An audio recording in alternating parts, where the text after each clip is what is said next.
हाँ जी, चलिए आज आपका पार्ट सेकंड होगा। इस पिछली क्लास में हमने आपको बताया था कि वास्तविक संख्याएं क्या हैं, वास्तविक संख्याएं कैसे बनती हैं और उसके बारे में वास्तविक संख्याएं कैसे बनती हैं। तो आप बताइए कि वास्तविक संख्याएं कैसे बनती हैं। बहुत अच्छा, वास्तविक संख्याएं परिमेय और अपरिमेय संख्याओं को मिलाकर बनती हैं। ठीक है, हमने देखा था कि दशमलव प्रसार क्या होता है, शांत देखा था, अशांत देखा था, अशांत आवर्त देखा था, अशांत अनावर्त देखा था। ये सारी चीज़ें हमने आपको पिछली क्लास में बताई थी। आज आपको ये 3 टॉपिक बताएंगे, एक एल्गोरिदम बताएंगे, दूसरा लेमा बताएंगे और तीसरा बताएंगे कि भाजकत्व क्या है। शुरू करते हैं एल्गोरिदम से। देखिए एल्गोरिदम क्या है, जैसे कि हम आपके लिए एक क्वेश्चन लिखते हैं,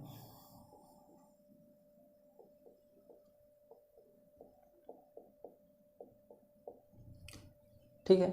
तो हम आपसे कहें कि इसको आप सॉल्व कीजिए, तो आप क्या कीजिएगा कि पहले बॉडमास के नियम से पहले क्या होता है कि गुना होता है, मतलब कि जो जो आपस में गुना है वो सबको हम लिख लेंगे। 2 3 जा 6 माने 2 3 6, 4 5 20 और 6 3 18, यही करते हैं। फिर क्या करते हैं, जोड़ लेते हैं। इसका चिन्ह प्लस में है, इसका चिन्ह प्लस में है, ये दोनों को जोड़ लेंगे, हो कितना गया 26 में से घटा लेंगे 18, 26 में से 18 घटा लिए तो बच गया 8। तो हमने क्या किया, हम देख रहे हैं कि हम इसको एक स्टेप वाइज स्टेप प्रोसेस से हल कर रहे हैं। क्या कर रहे हैं, स्टेप वाइज स्टेप प्रोसेस से इसको हम हल कर रहे हैं। तो एल्गोरिदम यही कहलाता है कि जब किसी समस्या माने कि जब किसी प्रॉब्लम का सॉल्यूशन हम लोग स्टेप वाइज स्टेप निकालते हैं, जब किसी समस्या का हल हम लोग स्टेप वाइज स्टेप करते हैं, चरणबद्ध तरीके से करते हैं, तो यही क्या कहलाता है, एल्गोरिदम कहलाता है। बात समझ में आई? एल्गोरिदम क्या है, किसी भी प्रश्न का हल हम क्या करते हैं, एक चरणबद्ध तरीके से निकालते हैं, प्रोसेस बाय प्रोसेस करते हैं। एक ही बार में ऐसा तो नहीं किए हैं ना कि 5 में से 6 घटा दिए हैं, ऐसा भी नहीं हुआ है। 3 में 4 जोड़ दिए, ऐसा भी नहीं हुआ है। इसका एक रूल है, यह एक रूल को फॉलो करता है, एक रूल का यह अनुसरण करता है और यही कहलाता है एल्गोरिदम। कोई भी समस्या का हल जिसका हम एक स्टेप वाइज स्टेप प्रोसेस से हल निकालते हैं, वही कहलाता है एल्गोरिदम। बात समझ में आई? अब बात करते हैं लेमा का।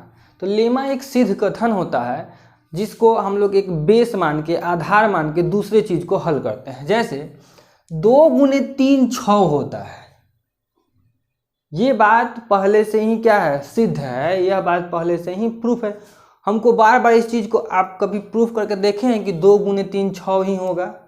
अब कहिएगा कैसे होगा, बिल्कुल होगा। 2 को जब हम 3 बार जोड़ते हैं तो कितना आता है, 6 आता है। यही 2 को अब 2 को अगर हमको 50 बार लिखना हो तो 2 जोड़ 2 जोड़ 2 जोड़ 50 बार थोड़ी ना लिखेंगे, 2 गुने कितना कर देंगे, 50 कर देंगे, बराबर 100 आ जाएगा। तो यही चीज़ प्रूफ किया हुआ है। यह चीज़ क्या हुआ है, प्रूफ किया हुआ है कि 2 को जब 50 बार जोड़ते हैं तो 100 आता है, तो 2 को 50 से गुना कर दीजिए, क्या आ जाएगा, 100 आ जाएगा। तो यह चीज़ प्रूफ है पहले से। तो लेमा यही होता है, यह पहले से ही एक प्रूफ चीज़ होता है, यह पहले से ही क्या होता है, एक प्रूफ होता है, सिद्ध कथन होता है, और उसको आधार मानकर हम बाकी चीज़ों को क्या करते हैं, प्रूफ करते हैं, बाकी चीज़ों को सिद्ध करते हैं। यही कहलाता है लेमा। ये 2 चीज़ समझ में आ गया। एल्गोरिदम क्या है, स्टेप वाइज प्रोसेस किसी क्वेश्चन को हल करने का। लेमा क्या है, एक प्रूफ स्टेटमेंट है।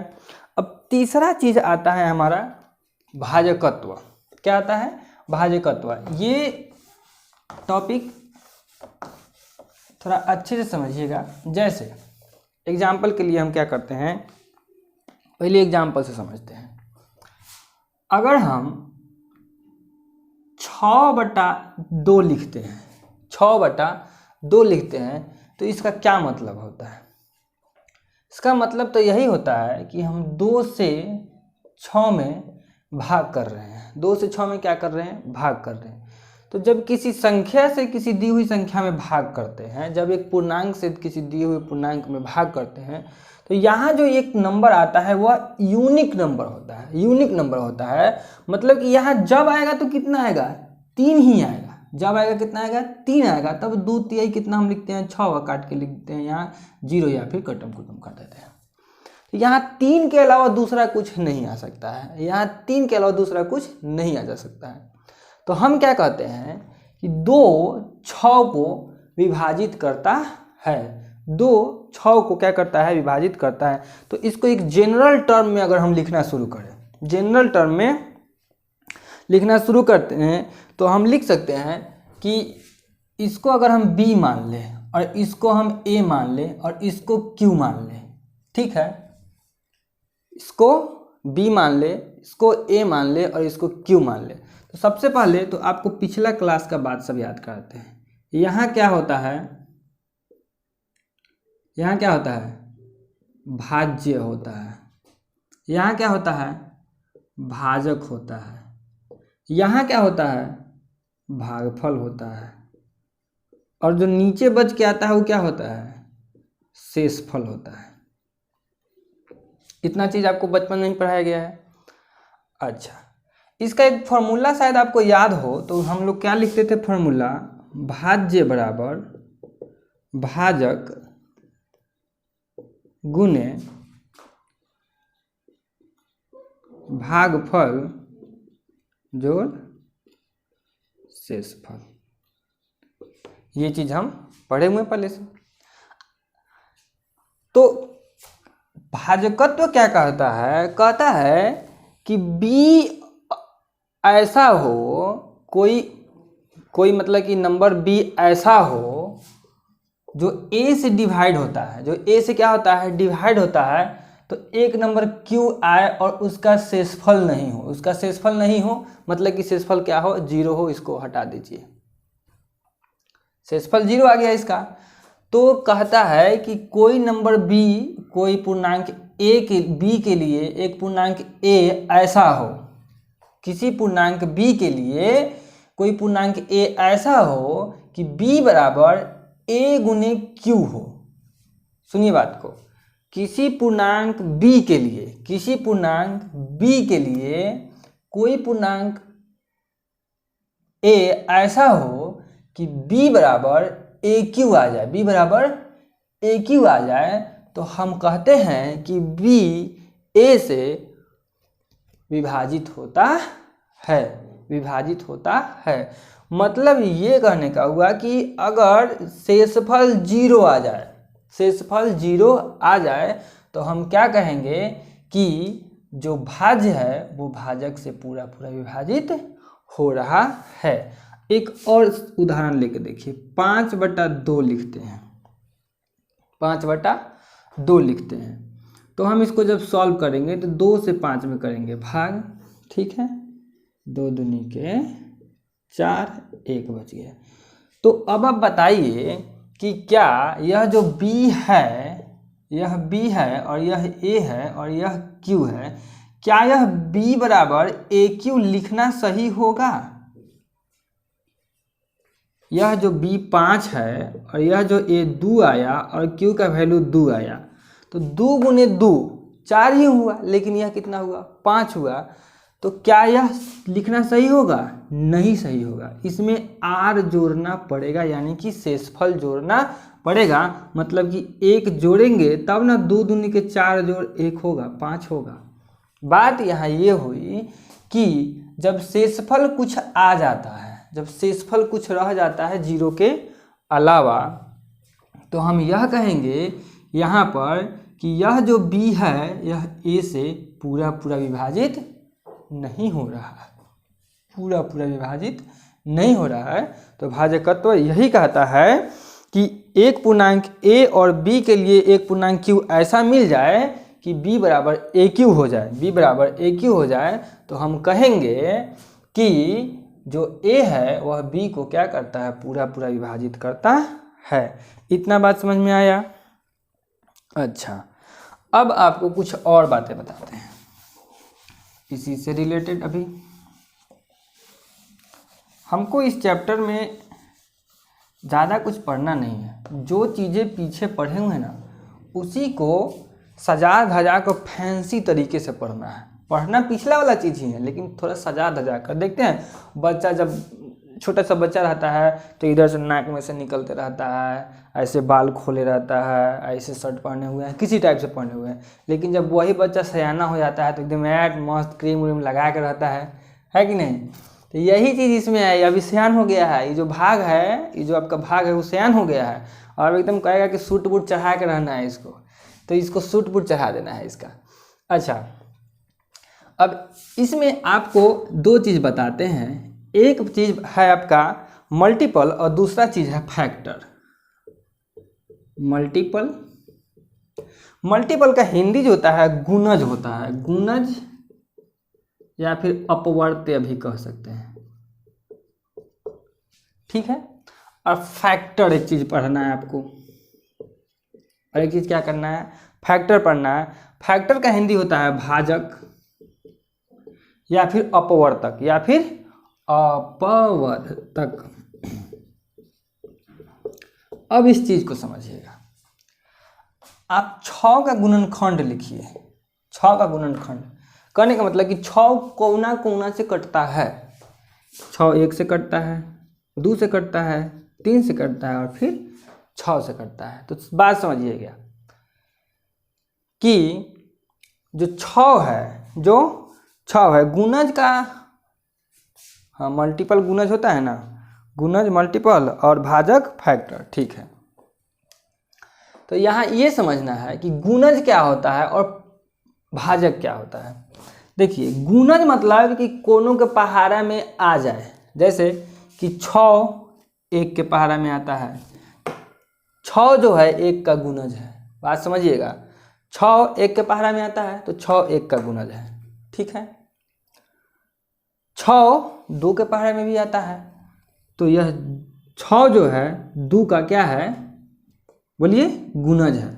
6 2 के पहाड़ा में आता है तो 6 2 का गुणज है। अच्छा, 6 3 के भी पहाड़ा में ही आता है तो 6 3 का क्या है, गुणज है।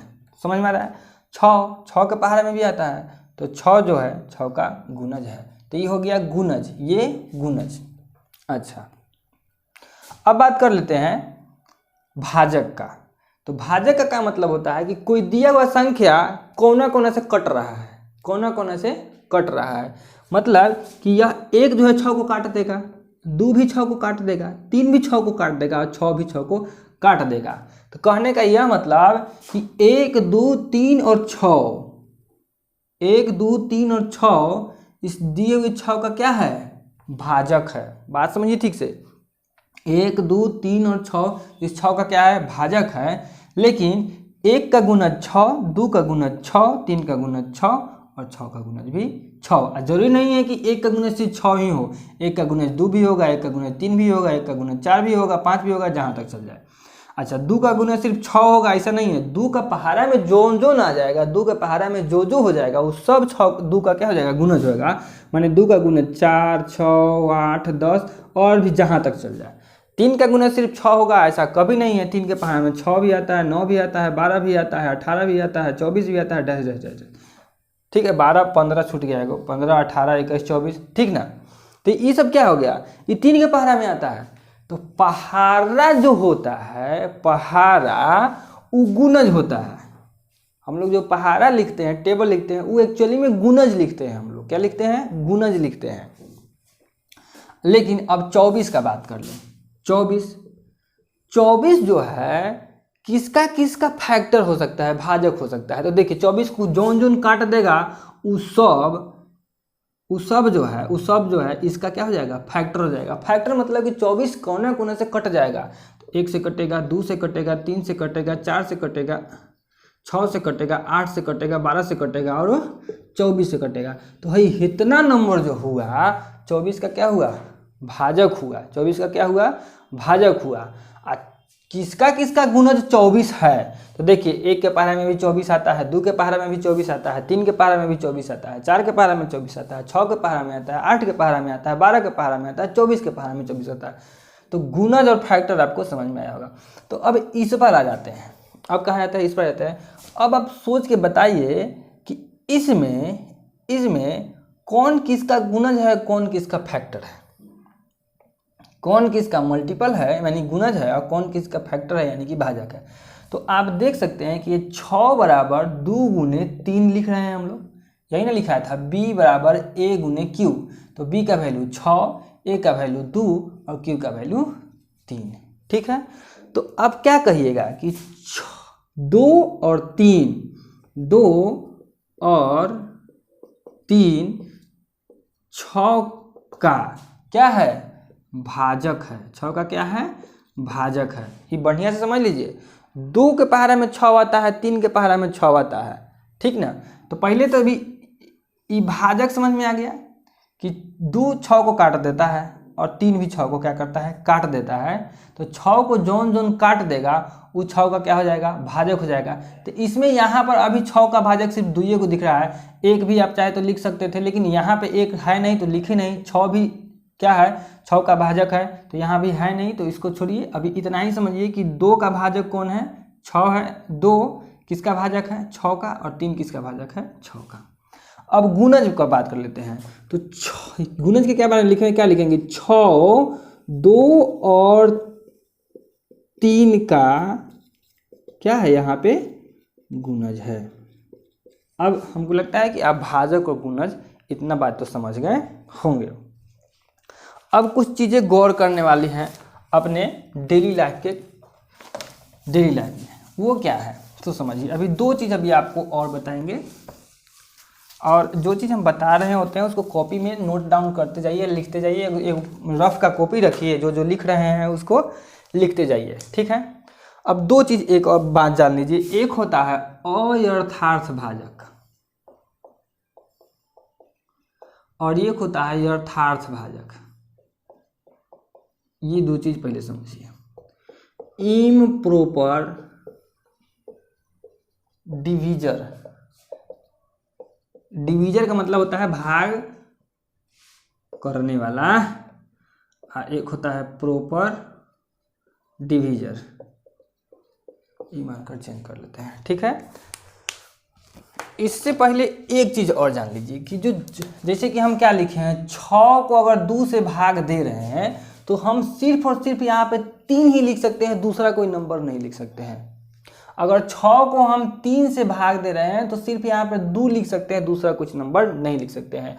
अगर हम 10 को 2 से भाग दे रहे हैं तो सिर्फ और सिर्फ यहाँ पे 5 ही लिखाएगा, दूसरा कुछ नंबर नहीं लिखाएगा। अगर हम 10 को 5 से भाग कर रहे हैं तो सिर्फ और सिर्फ यहाँ पे 2 लिखाएगा, दूसरा कुछ नंबर नहीं लिखाएगा। तो आप देख रहे हैं कि इसका ऑर्डर, क्रम चेंज हो जा रहा है लेकिन संख्या चेंज नहीं हो रहा है। तो इसी तरह जीरो का अगर हम बात कर लें, तो जीरो को किसी संख्या से हम अगर भाग करें तो उसका भागफल कितना आएगा, 0 ही आएगा। कैसे, अगर 0 को हम 1 से भाग देते हैं तब भी भागफल, यहाँ 1 तो आ सकता नहीं है कि 1 गुने 1 कितना हो जाएगा, 0 होगा क्या, नहीं होगा। तो यहाँ पे कितना रखना होगा, 0। अच्छा, फिर 0 बराबर, अगर 0 को हम 2 से भाग करें, कितना से भाग करें, 2 से भाग करें, तो आप यहाँ पे क्या लिख सकते हैं, आप यहाँ पर 0 ही लिखिएगा, तभी तो 2 गुने 0 0 होगा, तब इसके बराबर होगा। देख रहे हैं 2 5 10, तो यहाँ भी 10, 5 दूना 10, तो यहाँ भी 10। तो 0 को जब 1 से भाग करते हैं तो भागफल 0 ही आता है। 0 को जब 2 से भाग करते हैं तो भागफल 0 ही आता है। 0 को अगर हम 3 से भाग करें तब भी भागफल कितना आ जाएगा, 0 ही आ जाएगा। तो इसके लिए एक चीज़ याद रखना है कि 0 को किसी भी संख्या से भाग करें, 0 को 0 छुड़ा के किसी संख्या से भाग करें, 0 को 0 छुड़ा के बाकी किसी संख्या से भाग करें तो हमेशा भागफल क्या आएगा, 0 ही आएगा, 0 ही आएगा। ये चीज़ हो गया। अब एक अर्थार्थ भाजक और एक यथार्थ भाजक समझ लीजिए। ये समझ में आ गया 0 वाला केस। 0 में किसी भी संख्या से जब भाग कीजिएगा तो भागफल हमेशा क्या आएगा, 0। 0 में किसी भी संख्या से भाग कीजिएगा, भागफल क्या आएगा, 0। 0 में किसी भी संख्या से भाग करने पर भागफल कितना आएगा, 0। तो हम पूछें कि 0 में 10 से भाग कीजिएगा कितना आएगा, 0। 0 में 20 से भाग कीजिएगा कितना आएगा, जल्दी बोलिए, 0। बात समझ में आ रहा है, चलिए वेरी गुड। अयथार्थ भाजक कब समझिए, अयथार्थ, ये गलत लिखा है, अयथार्थ भाजक है ना,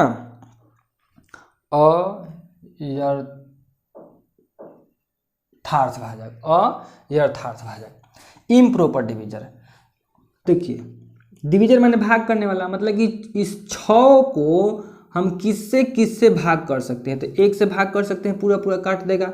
2 से भाग कर सकते हैं, पूरा पूरा भाग कर देगा। 3 से भाग कर सकते हैं, पूरा पूरा भाग कर देगा। और 6 से भाग करेंगे तो पूरा पूरा भाग कर देगा। ठीक इसी तरह अगर 4 के बारे में हम सोचें तो 4 का जो डिवीजर होगा यानी कि जो भाजक होगा कौन कौन हो जाएगा, 1 से कट जाएगा पूरा पूरा, 2 से कट जाएगा पूरा पूरा और 4 से कट जाएगा। इसी तरह अगर हम 10 का बात करें तो कितने कितने से कट जाएगा, 1 से कट जाएगा, 2 से कट जाएगा, 5 से कट जाएगा और 10 से कट जाएगा। इतना ही एग्जाम्पल से समझ लीजिए। तो यह 1 और यह 6, यह 1 और 6 जो है इसका क्या है, अयथार्थभाजक है। क्या है, अयथार्थभाजक है। इसी तरह इसमें 1 और 4 क्या है, अयथार्थभाजक है। इसमें 1 और 10 क्या है, अयथार्थभाजक है। 3 का बात कर ले तो 1 और 3 होता है, तो 1 और 3 इसका क्या है, अयथार्थभाजक है। अयथार्थभाजक समझ में आया।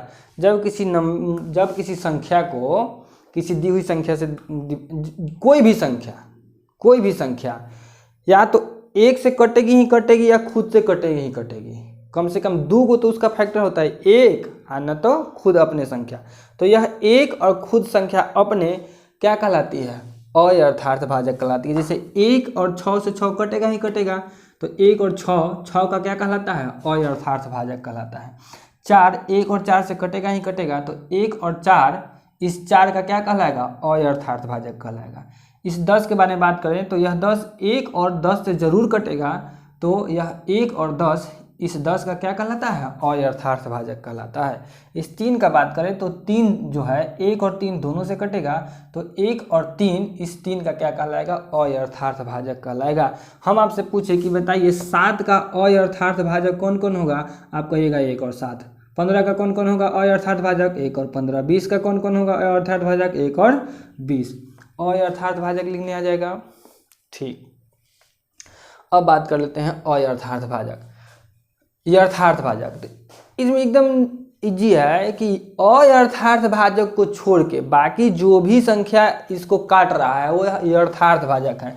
तो देखिए 1 और 2 6 को छोड़ दीजिए तो बच कौन गया, 2 और 3। तो यही 2 और 3 क्या कहलाएगा, यथार्थभाजक कहलाएगा। क्या कहलाएगा, यथार्थभाजक कहलाएगा।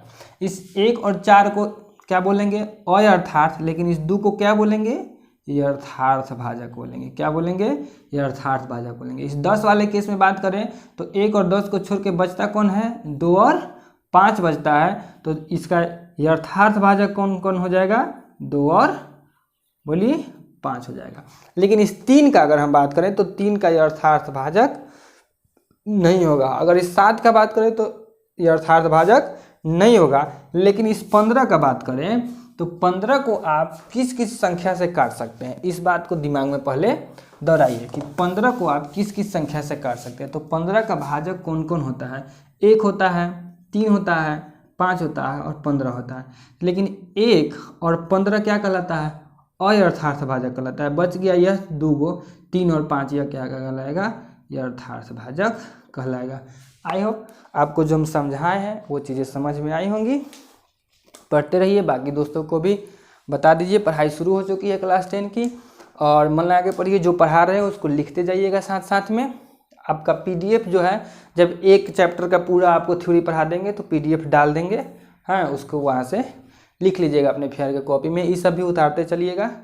ठीक है, तब तक के लिए बाय बाय।